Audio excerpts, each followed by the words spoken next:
बिस्मिल्लाहिर्रहमानिर्रहीम। अस्सलाम वालेकुम प्यारे बच्चों, उम्मीद है आप सब लोग खैरियत से होंगे। आज मेरे पास जमात दहम उर्दू ग्रामर की बुक है। आज हम सबसे पहले इसमें से हम मज़ामीन को डिस्कस कर लेते हैं।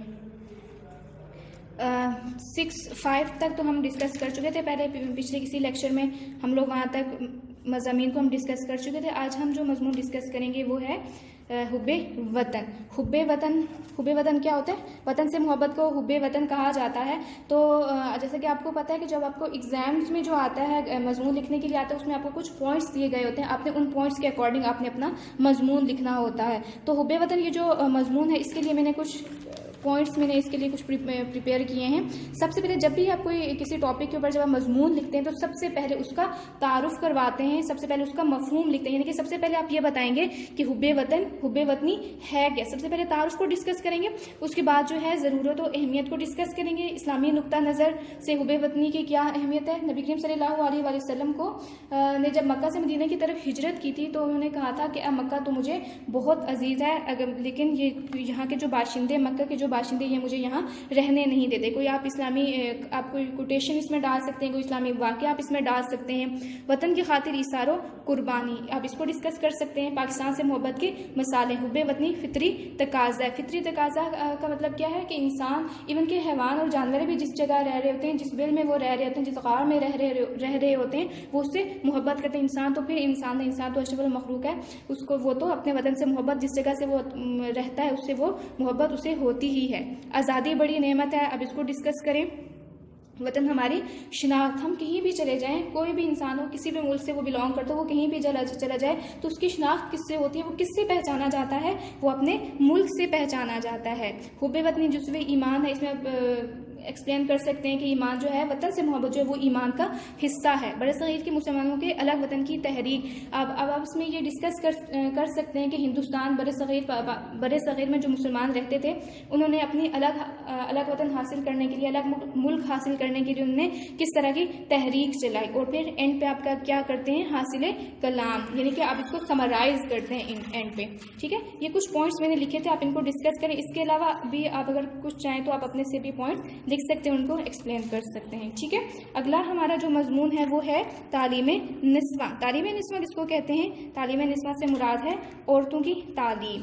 ठीक है, इसके लिए भी कुछ पॉइंट्स मैंने लिखे हैं। सबसे पहले वही एज यूजुअल, जैसे आपको पता है जब भी किसी टॉपिक के ऊपर मजमून लिखते हैं तो सबसे पहले उसका मफहूम और तारुफ लिखते हैं। इस्लामी नुक्ता नज़र में आप हदीस डाल सकते हैं। हदीस क्या कि इल्म हासिल करना हर मुसलमान मर्द और औरत पर फ़र्ज है। ना सिर्फ मुसलमान मर्द पे तालीम हासिल करना फ़र्ज़ है, बल्कि औरत पे भी उतना ही फ़र्ज़ है। फिर आप ये बता सकते हैं कि औरतें जो है कुल आबादी का निस्फ़, बल्कि पाकिस्तान में तो 52% आबादी जो है वो ख़वातीन पर मुश्तमिल है। अब इस चीज़ को डिस्कस करें कि अगर ख़वातीन पढ़ी लिखी नहीं होगी तो हमारे मुल्क पे क्या असर पड़ेगा। तालीम याफ्ता और अनपढ़ औरत में फ़र्क। आप ये भी बता सकती हैं कि एक तालीम याफ्ता और एक अनपढ़ औरत में क्या फ़र्क होता है।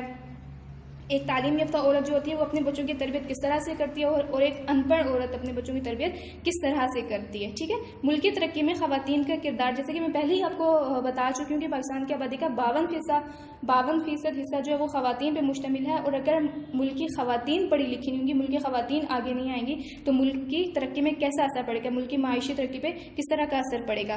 फिर मैंने पॉइंट लिखा हुआ है तालीम याफ्ता माँ और बच्चे की तरबियत। ये बात तो अंडरस्टूड है कि एक तालीम याफ्ता माँ जो होती है वो बच्चे की बहुत अच्छी तरबियत करती है। वो बच्चे की तरबियत इस तरह से करती है, वो जब छोटा हो तो उस वक्त से वो बच्चे की इस तरह से तरबियत करती है कि जब बच्चा जब बड़ा हो जाता है तो वो एक अच्छा इंसान और एक अच्छा शहरी बनता है। तालीम निस्वा की अहमियत, औरतों की तालीम की अहमियत क्या है, आप इसको डिफ़ाइन करें, आप इसको एक्सप्लेन करें।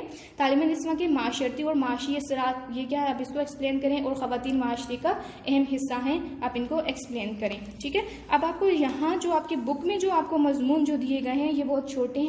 ये आपने इनमें ख़ुद से भी मटेरियल आपने ऐड करना है। आपके पेपर में जो मजमून आता है वो तकरीबन 20 नंबर का आता है, और ये जो मजमून है ये बहुत शॉर्ट है, आपने इसमें मटेरियल ऐड करना है। ठीक है, ये 2 मजमून हो गए।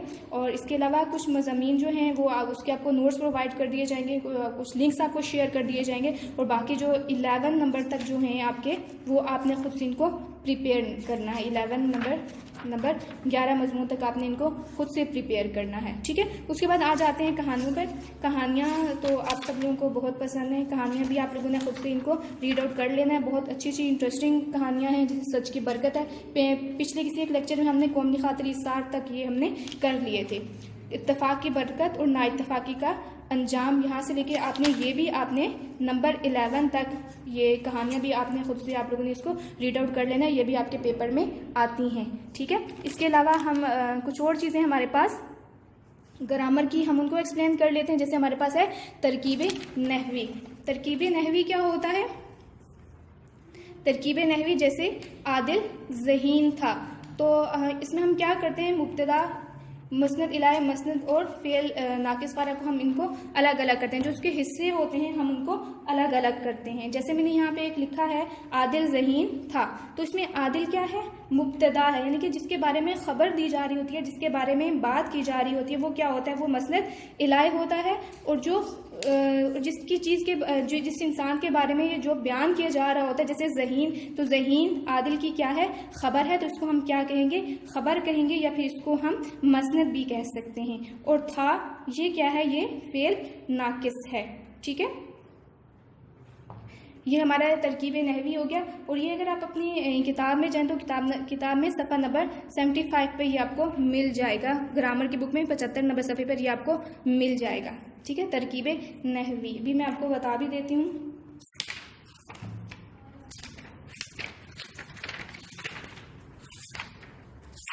सॉरी बेटा, ये आपकी बुक पे नहीं है, ये आपकी ग्रामर की बुक पे नहीं है, ये आपकी उर्दू की टेक्स्ट बुक पे है तरकीब नहवी वाला, ठीक है। उसके बाद हम आ जाते हैं मुरक्कब इजाफी की अक़साम। ये आपकी ग्रामर में सफ़ा नंबर 23 पर है। सफ़ा नंबर 23 को हम लोग देख लेते हैं, उसमें क्या क्या है। मुरक्कब इजाफी की किस्में। मुरक्कब इजाफी किसको कहते हैं? दो इसमों में ताल्लुक़ पैदा करना इजाफत कहलाता है। जैसे यहाँ पे मिसाल लिखी हुई है महमूद की किताब। अब यहाँ पे महमूद जो है ये भी इसम है, और जो किताब है ये भी क्या है? ये भी इसम है। अब इन दो इसमों के दरमियान क्या हो रहा है? ताल्लुक़ पैदा हो रहा है, महमूद की किताब, खुदा का बंदा। तो ये क्या है? इनमें इजाफत पैदा हो गई है, इनमें एक ताल्लुक़ पैदा हो गया है, ठीक है। अच्छा, इन तीनों मजमूओं में किताब का ताल्लुक़ महमूद से है, बंदे का ताल्लुक़ खुदा से, और लड़के का ताल्लुक़ मदरसे से। जिससे ताल्लुक़ पैदा किया गया हो वो मज़ाफ़ इलाही है, और जिसका ताल्लुक़ पैदा किया गया हो उसको क्या कहते हैं? उसको मज़ाफ़ कहते हैं। और जो है का की के, यानी कि जैसे महमूद की किताब, तो की को क्या कहेंगे? इजाफत की अलामात हैं ये। इजाफत की किस्में कौन सी हैं? इसके मुख्तलिफ किस्में हैं। इजाफत तमलीकी इजाफत, तखसीसी इजाफत, तोसीही, ज़रफ़ी, बयानी, तशबीही, इस्तिआरी, इजाफत इब्नी, इजाफत बादना ताल्लुक़, ठीक है। इजाफत तमलीकी क्या है? ऐसे दो लफ्ज़ों में या ऐसे दो इसमों में इजाफत पैदा करना जिसमें मज़ाफ़ इलाही मालिक हो और मज़ाफ़ ममलूक हो, जैसे नदीम का घर, फौजिया की किताब और बादशाह का मुल्क वगैरह। इजाफत तखसीसी किसको कहते हैं? जिसमें मज़ाफ़ इलाही की वजह से मज़ाफ़ ख़ास हो जाए, जैसे आम का दरख्त। अब दरख्त तो एक आम सी चीज़ है, लेकिन दरख्त किसकी वजह से ख़ास हो गया? वो आम की वजह से ख़ास हो गया है, तो इसमें मज़ाफ़ इलाही की वजह से मज़ाफ़ ख़ास हो जाए। इसमें मज़ाफ़ क्या है? दरख्त जो है वो मज़ाफ़ है, मज़ाफ़ जो है वो मज़ाफ़ इलाही की वजह से ख़ास हो गया है यहाँ पे, ठीक है। इजाफत तोज़ीही किसको कहते हैं? ऐसे दो लफ्ज़ों का मजमू जिसमें मज़ाफ़ इलाही की वजह से मज़ाफ़ की वजाहत हो जाए। जैसे दिन की वजाहत किसकी वजह से हो रही है? जुम्मे का दिन की एक्सप्लेनेशन जो हो रही है वो जुम्मे की वजह से हो रही है, तो इसको क्या कहेंगे? तोज़ीही कहेंगे। इजाफत ज़रफ़ी जिसमें मज़ाफ़ इलाही और मज़ाफ़ में एक ज़र्फ़ जैसे कि दूसरा मज़रूफ़ हो, जैसे कि पानी का कुआं, दूध का गिलास। अब यहाँ पे क्या है?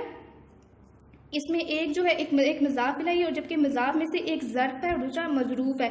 ज़र्फ़ क्या है? यहाँ पे कुआं यहाँ पे ज़र्फ़ है, और पानी यहाँ पे क्या है? मज़रूफ़ है। दूध का गिलास ज़र्फ़ है और दूध क्या है? यहाँ पे मज़रूफ़ है, ठीक है। इजाफत बयानी किसको कहते हैं? जिसमें मज़ाफ़ अपने मज़ाफ़ इलाही से बना हो, जैसे जैसे चमड़े का जूता। अब जूता यहाँ किस चीज़ से बना हुआ है? वो चमड़े से बना हुआ है, मज़ाफ़ इलाही से बना हुआ है यहाँ पे, ठीक है। जैसे मिट्टी का बर्तन, हीरे का हार वगैरह। तशबीही किसको कहते हैं? मज़ाफ़ इलाही और मज़ाफ़ में तशबीह का ताल्लुक़ हो, जैसे गुस्से की आग, नज़र का तीर और जुल्फ़ का सांप, ठीक है। इजाफत इस्तिआरी जिसमें मज़ाफ़ को मज़ाफ़ इलाही का हिस्सा समझ लिया जाए लेकिन हकीकत में उसका जुज़्व नहीं होता, जैसे अक्ल के नाख़ुन। अब असल में जो नाख़ुन होते हैं उनके तो अक्ल नहीं ہوتی, لیکن اس میں مضاف کو کس کا حصہ سمجھا جا رہا ہے؟ مضاف الیہ کا. عقل کے ناخن اور ہوش کے قدم وغیرہ.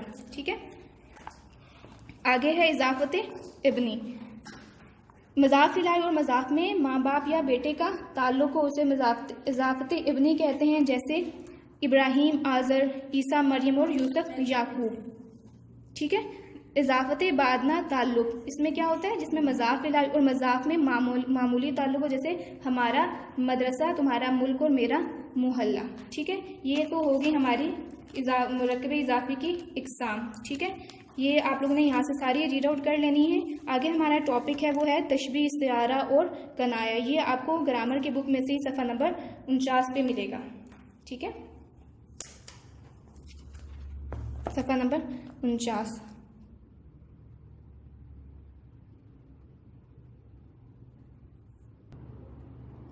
تشبیہ جو ہے یہ ہم پہلے بھی ایک لیکچر میں ہم ڈسکس کر چکے ہیں. تشبیہ کس کو کہتے ہیں؟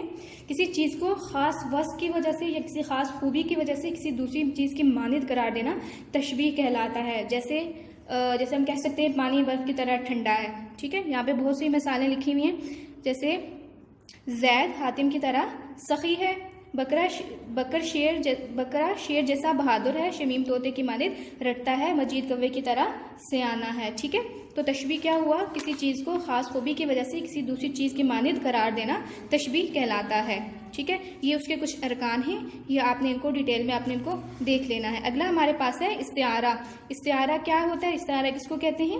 لغت میں آیتن لینے اور کچھ دیر کے لیے ادھار مانگ لینے کو کہتے ہیں. یعنی ہم نے ذیل میں دی کے مثالوں میں لفظ شیر کو حضرت عباس کے لیے اور لفظ چاند کو بیٹے کے لیے آیتن لے لیے. جیسے یہاں پہ مثالیں ہیں, اس کی تعریف میں کیا لکھا ہوا ہے؟ کسی ایک چیز کو کسی مشترکہ خوبی, برائی یا نقص کی وجہ سے کسی دوسری چیز قرار دے دینا استعارہ کہلاتا ہے. جیسے بہادر کو شیر, جیسے علی شیر کی طرح بہادر ہے, تو یہاں بہادر کو کس سے اس کو تشبیہ دے رہے ہیں؟ بہادر کو شیر, بزدل کو گیدڑ, شریر لڑکے کو شیطان کہنا. ٹھیک ہے, یہ ہو گیا استعارہ ہو گیا. آگے ہے کنایا. کنایا کس کو کہتے ہیں؟ کنایا کے معنی ہے اشارے سے بات کہنا, اور کنایا کی تعریف کہنا, اور کنایا کی تعریف یہ ہے کہ کسی لفظ سے ایسی بات مراد لینا جو اس کے معنی کو لازم ہو. مثلا شطر بے مہار, تو اس کو کیا کہتے ہیں؟ اس کا مطلب کیا ہوتا ہے؟ زبان دراز بےہودہ باتیں کرنے والا. پیٹ کا ہلکا ہونا, ہم اکثر کہتے ہیں کہ فلاں بندہ جو ہے وہ پیٹ کا بہت ہلکا ہے, تو اس کا مطلب کیا ہوتا ہے؟ کہ کوئی بات راز نہ رکھ سکنا. ٹھیک ہے, یہ تو ہو گیا کنایا. 3 چیزیں ہم نے اس کی ڈسکس کر لی, تشبیہ, استعارہ اور کنایا. ٹھیک ہے, تو ہمارا آج کا لیکچر اتنا ہی تھا گرامر کا. ہم نے اس میں مضامین ہم نے ڈسکس کیے, ہم نے اسٹوریز ڈسکس کی, ترکیب نحوی ہم نے کی, اور اس کے علاوہ ہم نے زومانی الفاظ, ایک تو چیز سے زومانی الفاظ جو ہے وہ آپ کو بک صفحہ نمبر 39 پہ ملے گا. یہ ہم پہلے بھی ہم زومانی جو ہے اس کو ہم ڈسکس کر چکے ہیں. یعنی کہ ایسے لفظ ہوتے ہیں جن کے دو معنوں میں جو لفظ یوز ہوتے ہیں وہ ان کو زومانی لفظ کہا جاتا ہے. ٹھیک ہے, جیسے آب کو ہم چمک کے لیے بھی استعمال کرتے ہیں, اور آپ کو پانی کے معنی میں بھی استعمال کیا جاتا ہے. یہ ہم بک میں ہم لوگ پڑھ چکے ہیں. ٹھیک ہے, آپ نے ساری چیزوں کو بہت اچھی طرح سے آپ نے کو لرن بھی کرنا ہے, گرامر کی جتنی چیزیں کی, اور جو مضامین کے میں نے آپ کو پوائنٹس لکھوائے آپ نے وہ بھی ان کے اکارڈنگ آپ نے اپنا مضمون پریپیئر کرنا ہے. ٹھیک ہے, اپنا بہت سا خیال رکھیں. اللہ حافظ.